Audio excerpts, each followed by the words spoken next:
In the early 70s, OPEC didn't like what we were doing in Israel. Same old story. And so they cut off our oil supplies. So some of you will remember these long lines at the gas stations. And we feared we were going to have another depression like the 1929 depression. And so the U.S. Treasury Department came to me and other economic hitmen and said, listen, you know, we can't allow OPEC to blackmail us anymore. You guys got to come up with a plan so this will never happen again. We knew that that plan had to involve Saudi Arabia because it had more oil than anybody else, and it also, the House of Saud, the royal family, was corrupt and corruptible. The long version is explained in the book, but the short version of what we did, the deal we finally struck with the House of Saud, was a deal whereby they would return almost all the money they made from selling oil to the United States, invested in U.S. government securities. The U.S. Treasury Department would use the interest from those securities, which over the years has amounted to trillions of dollars, to hire U.S. companies to westernize Saudi Arabia, build petrochemical complexes, desalination plants, whole cities out of the desert, McDonald's and all the other things that go along with our Western culture. The House of Saud would also agree to keep the price of oil within limits acceptable to the oil companies, possibly not acceptable to you and me, but acceptable to the oil companies. And this is very, very important. They agree that they would never, ever sell oil for anything other than U.S. dollars. This happened in the early 70s, right after we'd gone off the gold standard because we were bankrupt, because we could not pay off our debts to European countries in gold. Nixon took us off the gold standard. And then we were stuck with a situation as why will anybody in the world use dollars? So very shortly we came up with this plan, which in essence put the dollar on the oil standard. You cannot buy oil on the world market for anything other than dollars, and that's very important to the corporatocracy. Our part of the bargain was we agreed to keep the House of Saud in power, in control. It was an amazing deal, the deal of the century. It was history-making, incredibly powerful deal that we struck with Saudi Arabia, and it's held. It's had some what the CIA calls blowback, unintended consequences. For example, one of the things that really pisses Osama bin Laden off is those McDonald's and those desalination plants and those petrochemical complexes surrounding Medina and Mecca, the two most sacred sites in Islam.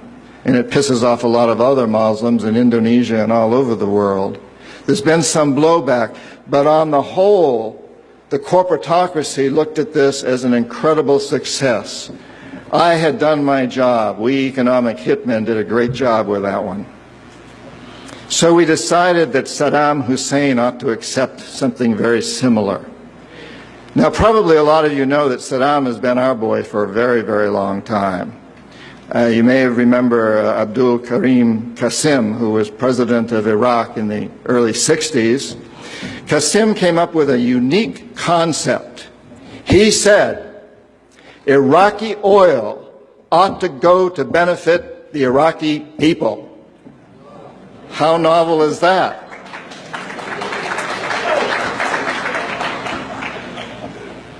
But we didn't like that very much. He began to tax the oil companies, particularly the British and some American companies, and threatened to nationalize our oil companies. And so we decided that Qasim had to go. The CIA sent an assassination team.